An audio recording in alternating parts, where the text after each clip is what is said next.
Is this on okay? Can everyone hear me? That's good. That's good. Well, look, we sung this morning. I go to Bournemills Mills Presbyterian, so just outside Lisburn, and we sung "What a Friend We Have in Jesus." And can I say, can we rent your band maybe? Because it was nowhere near as lively as that in Bournemills Mills Presbyterian. But how long do I have here? What? About 40 minutes? 50? Look, I'll try to be as short as I can, but this morning, or this evening, I want you to know a little bit about Sports Academy George, so add a bit of flesh to what Anna has said tonight and to her experience that she's had. But my name's Andy Scott, I'm 25, live just outside Lisburn, go to Bournemills Mills Presbyterian. I'm recently married, my wife's over to the corner. Is she a lucky girl? She's a lucky girl, all right. Recently married. But I've been working with Sports Academy George for about 2 years now, so I was out there all last year, and then I'm a representative in Northern Ireland for the work that we do since all of 2018. Before that, I was working in Bombardier, but again, it was through Exodus that I actually got involved with Sports Academy. Exodus, I'm going to give them a plug, changed my life. I used to be a bit of a rebel, but through a girl who was working for Exodus, she got me involved. I came to faith, I did Exodus. It was a follower of Jesus, but not only that, I learned the importance of not just following, but making disciples. I was asked to lead a team to Sports Academy in 2016, and from that moment, my life is probably never going to be the same. The things that Anna showed you tonight, I'd seen, and it broke my heart. And I knew that probably the engineering background wasn't going to be for me, so I took a career break, and 2018, I still haven't went back to Bombardier, so it's a bit of a long career break. But anyway, I hope tonight that you leave knowing a wee bit more about what Sports Academy do. You understand maybe the why behind what we do, and you leave excited about our future plans. But I suppose something else. You prayed at the start about how great salvation is, and I hope today that you leave knowing the work that what we're doing is seeing many young lives transformed. Many young lives hearing the gospel, but not only hearing it, but responding to it as well. And that's what mission is. That's the reason why we do what we do. So if we go to the next slide. Sports Academy George is started by a couple from Northern Ireland, Wayne and Susie McAfee. So Wayne is from Castle Rock, Susie from just outside Ballymena, originally McFarland, so I'm sure some of you will be able to work out who she is or what she is. It's a small place in Northern Ireland, isn't it? But they went out in 2008, and it was a similar way that I got involved myself. Wayne had been leading sports teams to South Africa, and obviously he's seen a need, he loved it, but he had his own business back here. He'd probably never seen it being a long-term thing. But what happened was one of the people out there, they said, look, Wayne, can you come out and do this longer term? Kids love sport, which they do. They absolutely love sport. But kids need Jesus. And they need a ministry like this. So they went out in 2008 with a little plan, no 5-year vision, no strategy. And there they are over 10 years since. So praise God for that. If we go on to the next slide. South Africa, for any of you who don't know, is in the south of Africa. And we work in a place called George. Now everyone asks me, is George a person? No, George is not a person. George is a city, bang in the centre between Cape Town and Port Elizabeth on the garden route of South Africa. So it's a beautiful part of the world, but as you're probably starting to already realise, with much beauty, there's also things that are incredibly not so beautiful and actually heartbreaking to see. If you go on to the next slide. What is our mission, or the aim of what we're doing? So it's to use sport as a tool to connect with, disciple and raise up a new generation of Christian leaders who will advance God's kingdom in the townships of George. Now, isn't it amazing what the love of something that weighs less than 450 grams, a circumference of about 71 centimetres, and a diameter of about 23 centimetres can actually transform lives. And what I'm talking about is a football and a netball. The love of sport allows us to connect with people from the townships. The love of sport not only allows us to connect with and build relationships, but allows us to point them to their need and their need of Jesus. Now, if we go on to the next slide, I understand that probably none of you, forgive me if I'm wrong and I'm patronising anyone, has seen the townships. Townships are settlements that were formed in the apartheid era of South African times, so maybe over the past 50 years. You would all maybe know a wee bit more about apartheid, so we'll not do the history lesson, but what it was a white rule. Anyone who was black or of colour was pushed out of the towns or the cities. So you'll find these townships on the outskirts. And the heartbreaking thing is that many of these people now were forced to live in wooden shacks, tin shacks, that we wouldn't let a dog sleep in, never mind a whole family. It is absolutely heartbreaking. And I was going to show a video, but we'll not go into the video. You can see it over the rest of this time here. If we go on to the next slide. Sports Academy George works in the townships of George. And the main township in George is called Timbalettu. Timbalettu actually means our hope. And I hope that's a prophetic thing.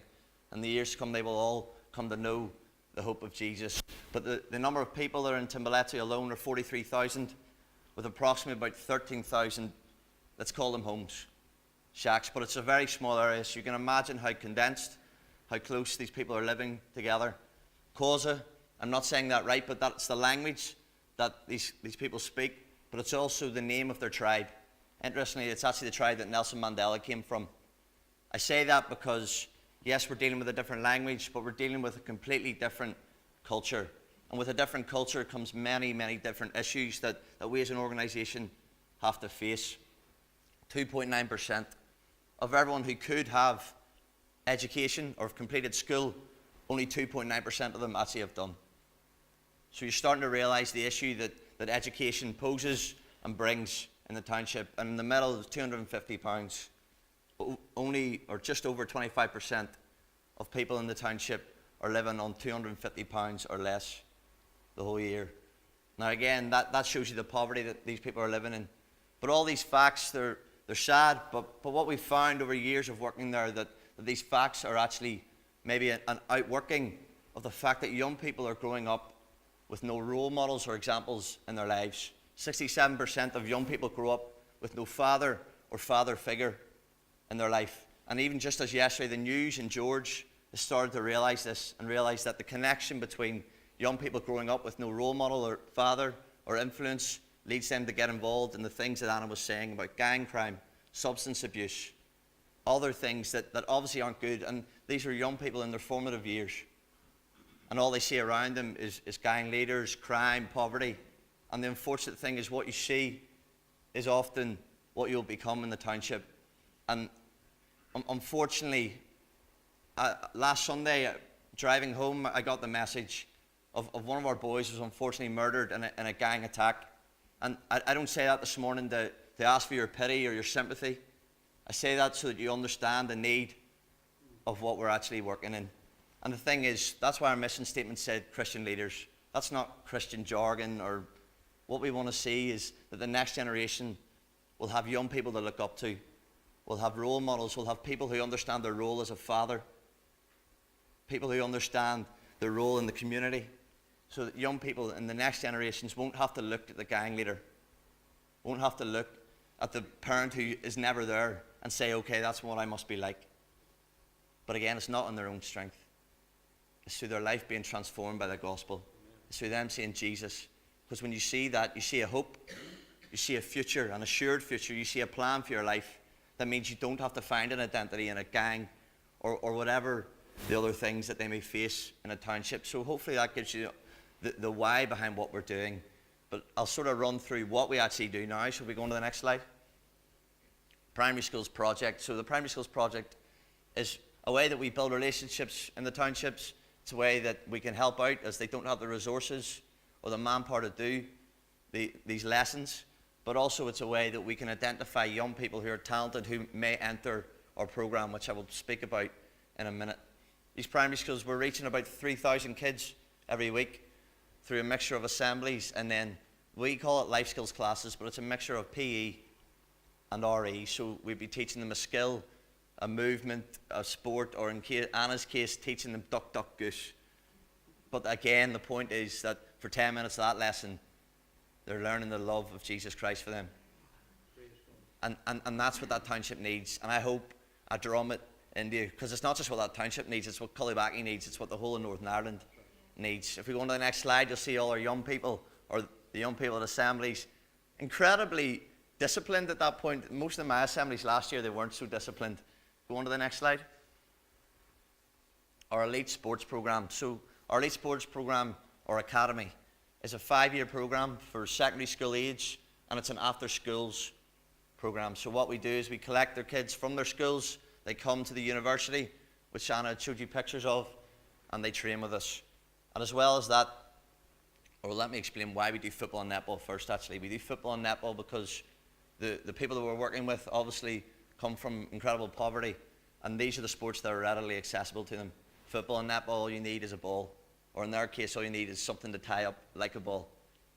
But also they love it, and again, what we want to do is attract them to us so that we can give them the message and give them the truth that they need. So what this elite sports program actually looks like, obviously it's coaching, regular competition, and again, once in their 5 years with us, they will tour Northern Ireland.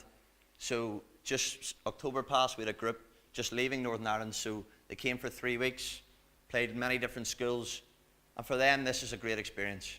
Many of them will never leave the township, never mind come to Northern Ireland.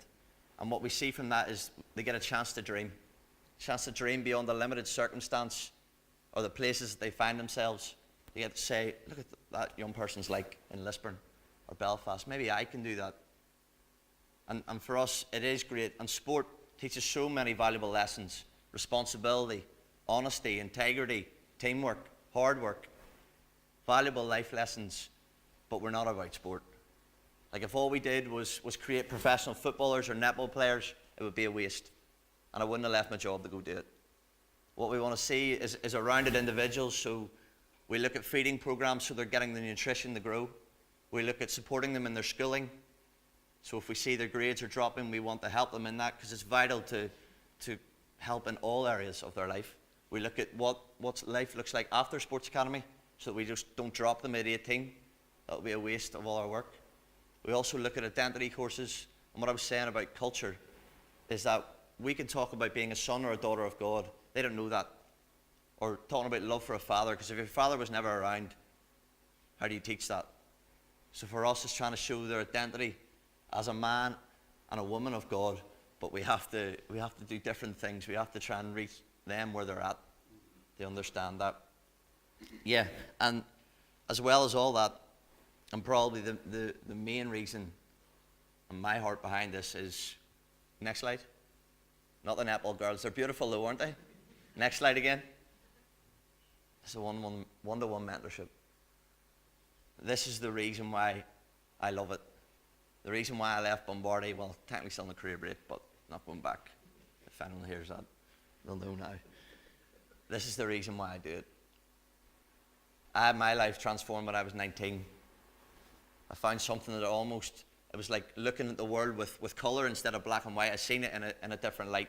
And I want them to see that as well. I want them, in the video which we didn't show, they spoke about receiving the key to life. Sports Academy helps them see the key to life, and that's what it is. Because all of us have that hole in our hearts that we try to fill it with every other thing.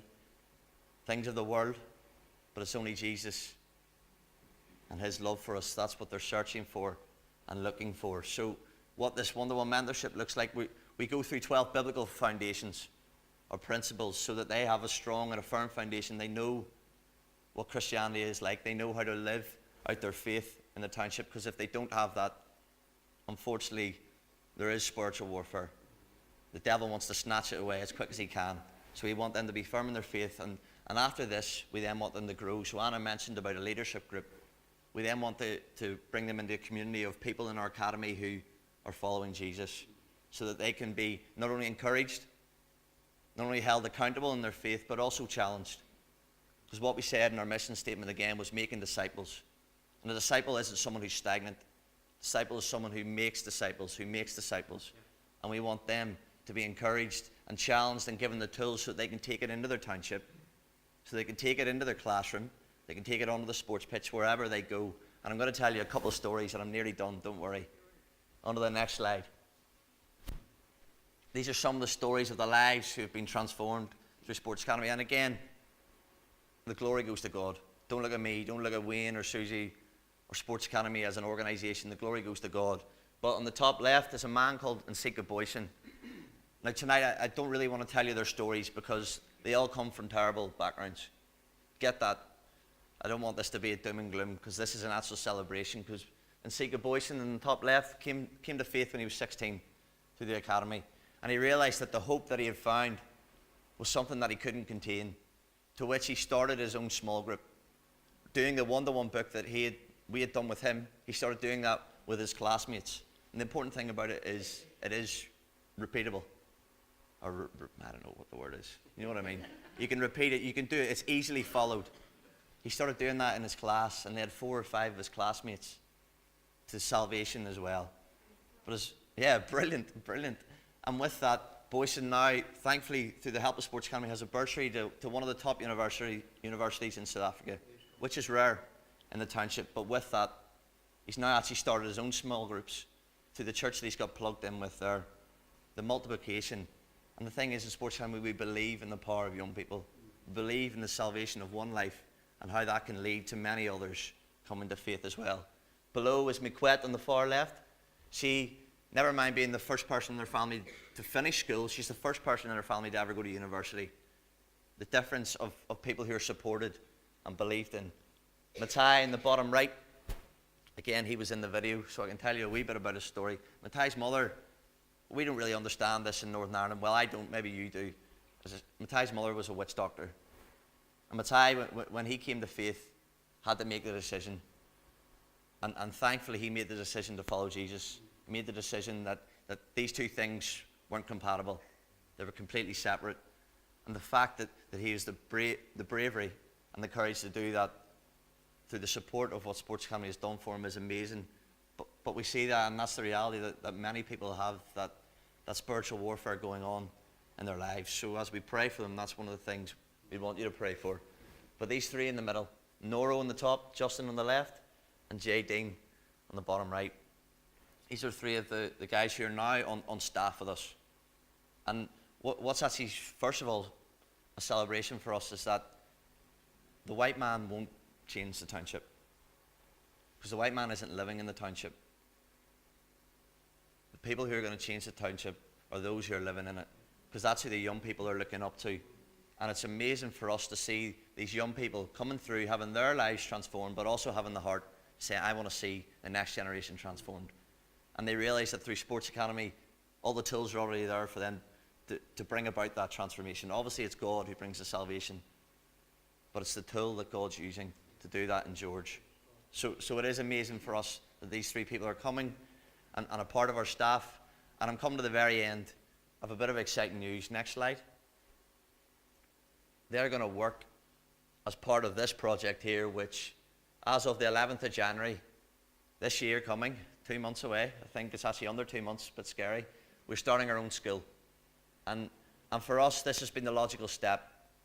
But I think it's only been the step as the right people have maybe came on board. We're still a relatively small organisation with 10 to 12 staff, but I think now we have people who are teachers who are on board with the work that we're doing.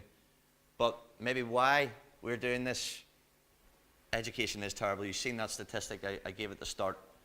And the reality is that with all that we do, if a young person can't get an education, if a young person can't either go to university or find employment, they don't get second chances. Northern Ireland, we get second, third, fourth and fifth chances. They get a first chance, and if you muck that up, unfortunately, you get into this vicious cycle, whether it be unemployment, which goes into poverty, which goes into trying to find other means to make money, which means crime, and then sometimes substance abuse to make yourself feel better. And it's a vicious circle. And what we want to do is to give these young people the best chance to not only be the leaders, but the best chance to a future wherever they will go. So what this will look like is, as of the 11th of January, we have 20 people starting in grade 8. So South African education, secondary education, is 8, 9, 10, and 11 and 12. So 5 years. These are 8 of the young people going in. Do they look cute? Incredibly talented sports people, but we pray that in 5 years' time they're also going to have an education behind them with that.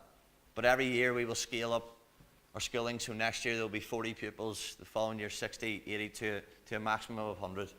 We're incredibly excited about this, about the potential in it, and for us it's been a dream for a long time. Last slide.